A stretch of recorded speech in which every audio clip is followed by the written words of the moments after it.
Hey YouTube, this is Gracie and welcome back to my channel. I'm really excited for today's video because I'm going to be using some pretty unconventional items today.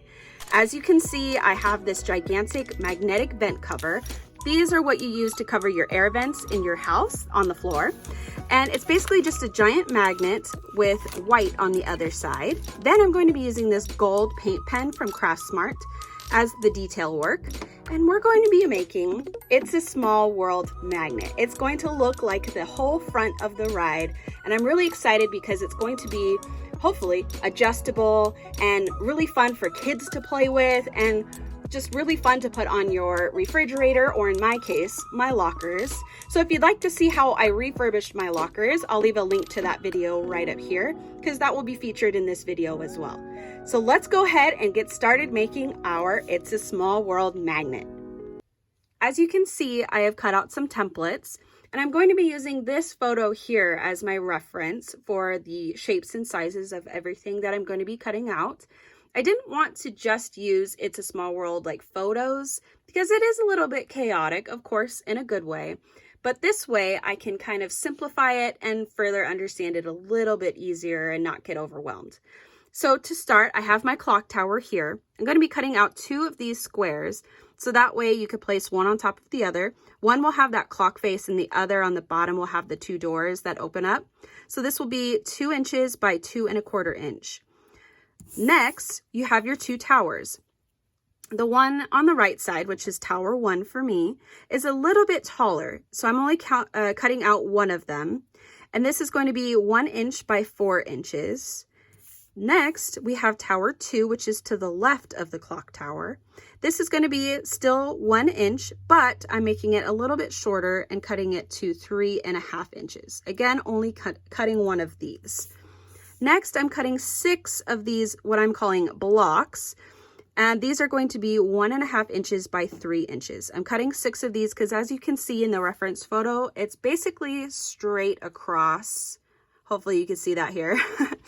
But I'm going to be cutting out a bunch of these. All of the smaller pieces, the triangles, the toppers, all of that, I'm just going to do that as I go. So let's go ahead and get started. I'm going to start by taking my magnet sheet, which I've already used some of it for other projects. I'm going to be placing my stencil on top and just, approximately trying to outline it in pencil, of course.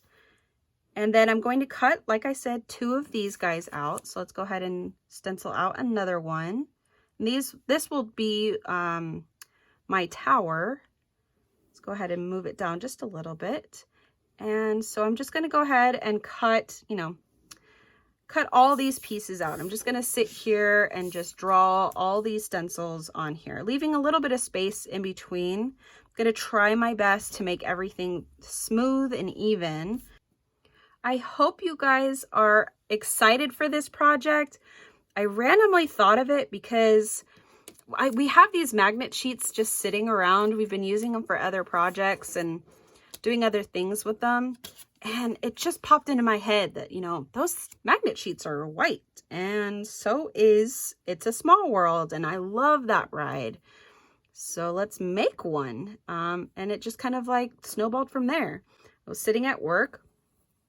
Don't tell my boss, but I was sitting at work thinking about this project and not measuring things, but I was sitting at work and just kind of doodling. And this is how I came up with it. I just kind of brainstormed.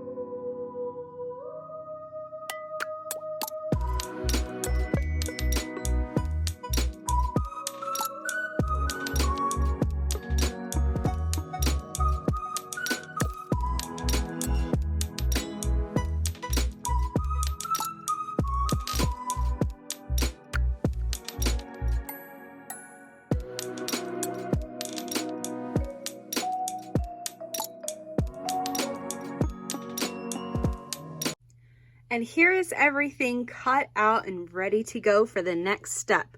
We have all 6 of our block shapes. We have our 2 different size towers and our clock tower in the middle. The first thing I wanted to do was get my clock tower set up and ready to go. So let's go ahead and put all of these pieces aside. And I'm actually going to be using this embossing powder container as a template for my circle for the clock face. So again, I'm going to put that aside. I'm going to take a piece of scrap that I have here, and I'm just going to cut that out as my clock face here.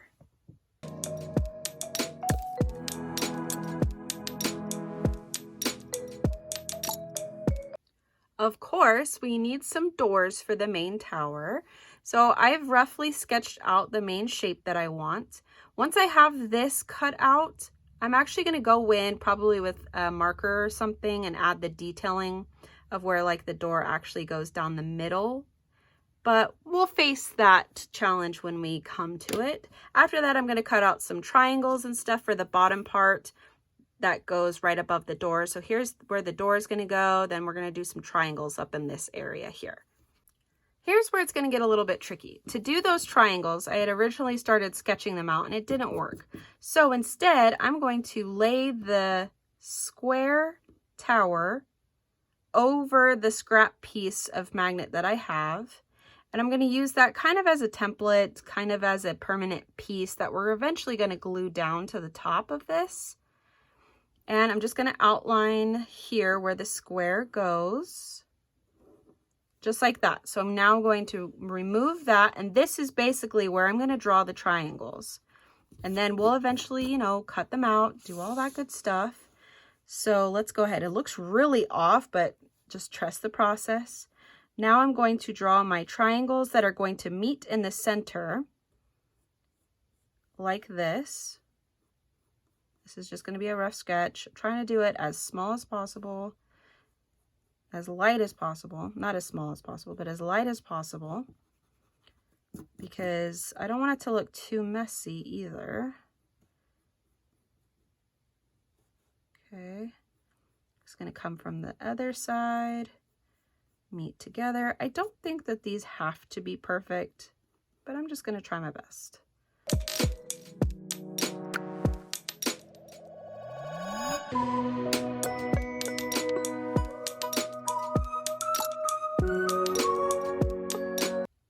This is going to be, I think, my finished product for this part. So I'm going to go ahead and cut these triangles out, and hopefully they're going to fit right back on top of my original square here. So let's go ahead and try that out.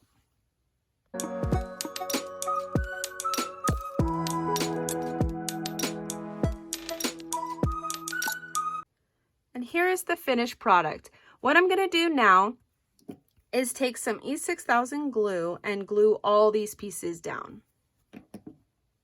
To finish off the clock tower, I'm going to be sketching in those two little dome shapes that are right behind the clock face. Here is the finished product of the clock tower. Obviously, it's not going to be exactly like the ride itself, but this is my version of it. So I went through after I glued everything down and took my paint pens and just added all of the detail work. Just drew in the clock face, added all of the gold detailing, and then I just added a little bit here and there. The next thing I'm going to do is make the top for obviously the very top of the tower. And that is going to be out of more scrap pieces of the magnetic sheet. So the top of the tower actually has two small triangles. So that's all I'm going to be doing for this. It also has like little flags on the top, but obviously we're not going to add those extremely small details. So again, I'm going to use the actual top of the tower to align everything. And then this is just where the edge is going to be. So now I'm just going to go ahead and freehand a couple of triangles.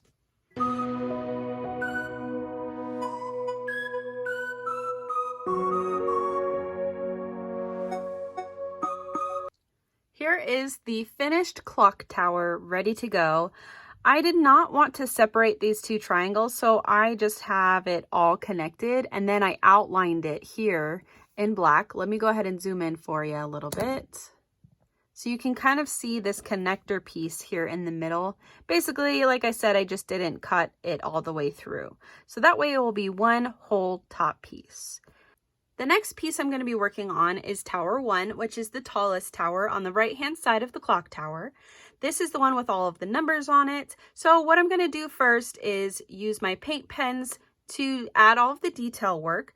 Then I'm going to take another scrap piece of the magnetic sheet and cut out a little hourglass shape. I'm going to be attaching that to the top part here and then just hand drawing in the little flower detail that's there on the tower.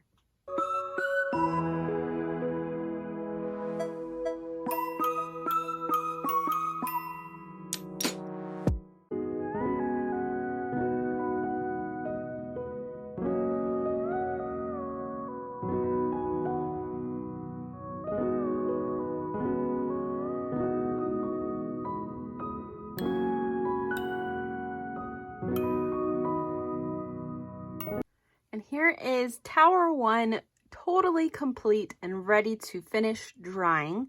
Now I'm going to work on Tower 2.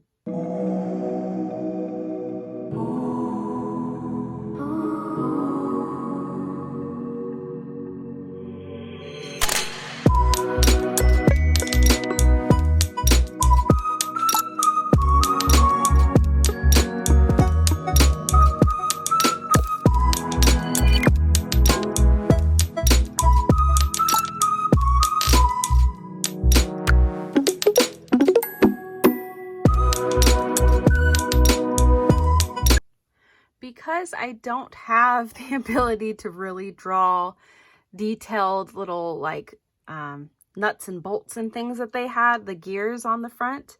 So I ended up just doing like my interpretation. So I did kind of like little suns on there and then just drew in the clock at the top. And again, because we can't have any like pillars or anything on top of the towers, I just add a little bit of gold to the top just to make it a little bit different than the rest. So now we are on to all of the blocks. And here is the finished product. I know I didn't show how to make every single tower, but it was basically the same concept. I kind of did my own version of what I saw in the reference photo, and of course the ride itself, and I had a lot of fun making it, and I really hope that you guys had fun watching this video and got a little bit of inspiration yourself.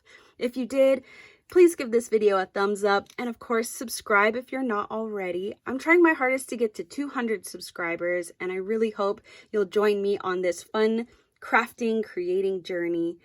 I hope you guys have a great rest of your day, and I will see you next time. Bye!